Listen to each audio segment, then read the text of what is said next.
2 दिन से प्रधानमंत्री कार्यालय में जबरदस्त उछल कूद मची हुई है, जिसकी ताल पर पिछले 11 सालों से मेन स्ट्रीम मीडिया नाचती थी, जो सुबह ही सुबह मेन स्ट्रीम मीडिया को एजेंडा दिया करता था, जो सबसे powerful officer prime minister office का माना जाता था। 11 साल से तो प्रधानमंत्री के साथ यहां पर है। जब वो प्रधानमंत्री बने उससे पहले गुजरात में भी मोदी के साथ ये शख्स रहा है। उसको अचानक उसके पद से हटा दिया गया है। प्रधानमंत्री का मुख्य मीडिया सलाहकार की मैं बात कर रहा हूं, हिरेन जोशी, जिस पर कांग्रेस के जो प्रवक्ता हैं पवन खेड़ा, उन्होंने जबरदस्त आरोप लगाए हैं। अब देखिए, सरकार को इसमें खुलासा तो करना पड़ेगा। हिरेन जोशी कोई छोटा नाम नहीं है। प्रधानमंत्री कार्यालय में सबसे मजबूत, सबसे ताकतवर व्यक्ति, जिसने इस देश के लोकतंत्र की हत्या में बहुत महत्वपूर्ण काम किया, आप लोगों को का गला घोंटने का बहुत काम किया है, और अब चर्चा में भी हैं। उनके साथी एक हैं जो लॉ कमीशन में अभी 7 महीने पहले ही आए थे, उनको आनंद फानन में बाहर कर दिया लॉ कमीशन से। सुना सरकारी घर भी खाली करा दिए। क्या हो रहा है, देश को जानने का हक है। उनकी बिजनेस पार्टनर्स कौन कौन है, यह भी देश को जानने का हक है। क्या बिजनेस कर रहे थे हिरेन जोशी प्रधानमंत्री कार्यालय में बैठकर, यह भी देश में को जानने का हक है। कौन सी बेटिंग ऐप थी, क्या था, किसमें वो हिस्सेदारी है, उनकी चर्चाएं चल रही हैं सोशल मीडिया पर। और अगर सरकार जल्दी बाहर आकर कुछ नहीं बोलेगी, खुलासा नहीं करेगी, स्पष्टीकरण नहीं देगी, तो जाहिर सी बात है ये चर्चाएं चलेंगी मोबाइल्स पर। भले आप कितनी ऐप्स ले आइए, जो लोगों को जानकारियां मिल रही हैं प्रधानमंत्री कार्यालय से ही मिल रही हैं, तो वो जानकारियां सबके पास जा ही रही हैं। बहुत सारी सुना है बिजनेस इंटरेस्ट हो गए इनके, विदेशों में इनके क्या लिंक्स हैं, जब विदेश यात्रा की, क्या राष्ट्र के हितों का कोई समझौता किया हिरेन जोशी ने अपने साथियों से मिलकर अमेरिका में या जहां भी गए हों, ये सारी खुलासे अब आएंगे। अब आइए इसको विस्तार से हम जानते हैं, आखिर है क्या मामला, किस वजह से उन पर एक्शन हुआ है। और ना सिर्फ उन पर एक्शन हुआ है, बल्कि 2 और अधिकारी, प्रसार भारती के जो चेयरमैन हैं उनको भी हटा दिया गया है। लॉ कमीशन के एक मेंबर हैं जैन साहब, उनको भी हटाया गया है। और खबरें यहां तक आ रही हैं कि अभी यह सिलसिला आगे भी बढ़ने वाला है। एक ऐप का नाम भी इसमें सामने आ रहा है, जो जिसका ताल्लुक हिरेन जोशी से था। उसके साथ ही इनके करीब महिला मित्र का नाम भी विवादों में है। यह महिला मित्र अक्सर प्रधानमंत्री नरेंद्र मोदी के विदेशी दौरों में उनके साथ नजर आती थी। और जब प्रधानमंत्री नरेंद्र मोदी 2024 के लिए कैंपेन कर रहे थे, तो वो पॉप के पास उनका फोटो लेकर के आशीर्वाद लेने उनके पास पहुंची थी।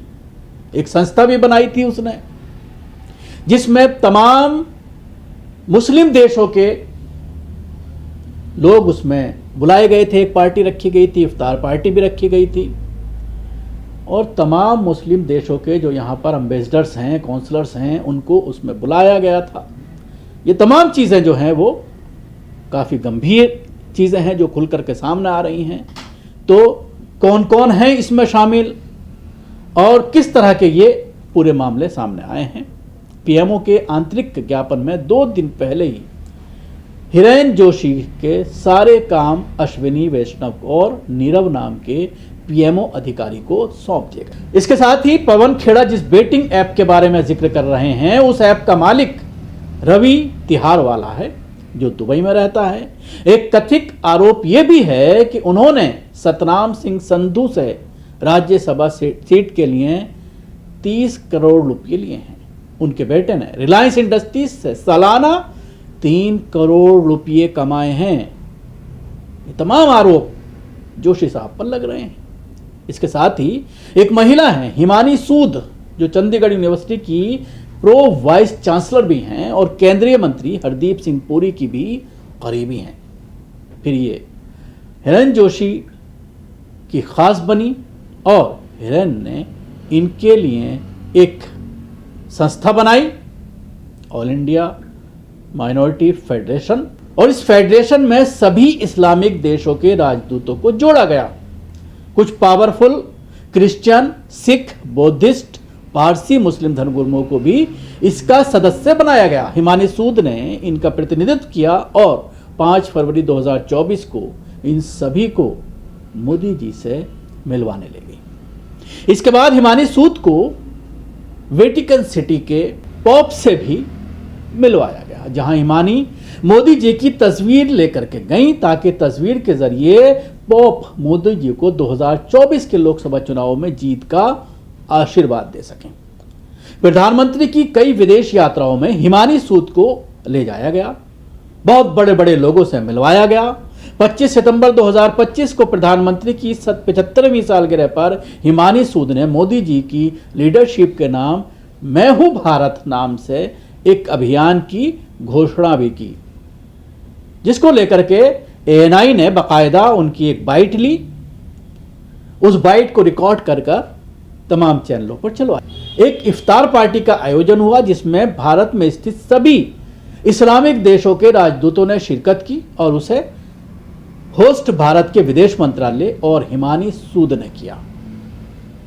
हिमानी सूद को हिमाचल प्रदेश से न सिर्फ टिकट दिलाने बल्कि मुख्यमंत्री पद का चेहरा बनाने के लिए जोशी जी JP नड्डा से मिलवाने के लिए उनको लेकर गए। बस यही बड़ा एरर हो गया जोशी साहब से, और ये बड़ी गलती उन्होंने कर दी। जब JP नड्डा के पास ये पूरा मामला पहुंचा तो JP नड्डा ने जोशी की तमाम कारस्तानी अमित शाह को बता दी। अमित जी ने मोदी से बात की और फिर जोशी जी का प्रधानमंत्री कार्यालय से हटा दिया गया, उनको बाहर का रास्ता दिखा दिया गया। और हिरेन जोशी, मैं आपको बताना चाहूंगा, ये वही शख्स है जो पिछले 11 सालों से देश की मीडिया पर राज कर रहा है। न्यूज़ चैनलों का बड़े से बड़ा संपादक हो या मालिक हो या कोई बड़ा न्यूज़ एंकर हो, सब इनके सामने नतमस्तक रहे हैं। हर चैनल पर इनके ही निर्देश के मुताबिक अल्फाज चलाए जाते थे, खबरें चलाई जाती थी। शाम की डिबेट का टॉपिक इन्हीं के जरिए सुबह सुबह दे दिया जाता था। पूरे दिन कौन सी खबर किस वक्त किस हेडलाइन के साथ चलानी है, कौन सी खबर को उठाना है, कौन सी खबर को गिराना है, ये तमाम चीजें इन्हीं के जरिए दी जाती थीं। प्रधानमंत्री मोदी की आंख और कान माने जाने वाले जोशी 2008 से मोदी जी के साथ काम कर रहे हैं, यानी जब वो गुजरात के CM थे तब से लेकर के आज तक वो उनके साथ थे। मोदी के राजदार माने जाते हैं। अब उनके बेदखल होने के बाद सत्ता के गलियारे में बड़े सवालात खड़े हो रहे हैं और बड़ा करप्शन का आरोप अब PM पर लगा है, जिसको लेकर के कांग्रेस अब इस मामले को यूं ही जाने देना नहीं चाहती, क्योंकि ऑनलाइन सट्टा कारोबार से ये पूरा मामला जुड़ा हुआ है और उसमें इनकी भागीदारी बताई जा रही है। उसके अलावा प्रसार भारती के चेयरमैन नवनीत सहगल ने भी इस्तीफा दिया है, उनसे भी इस्तीफा ले लिया गया है। लॉ कमीशन के सदस्य हैं हितेश जैन, इनको भी हटा दिया गया है। ये तमाम चीज़ें बड़ा डेवलपमेंट जो है सामने आया है, जिसको लेकर के आज और कल 2 दिन से ज़बरदस्त हंगामा। मेनस्ट्रीम मीडिया तो इन खबरों को नहीं चला रही है, लेकिन सोशल मीडिया पर इसको लेकर के हंगामा मचा हुआ है।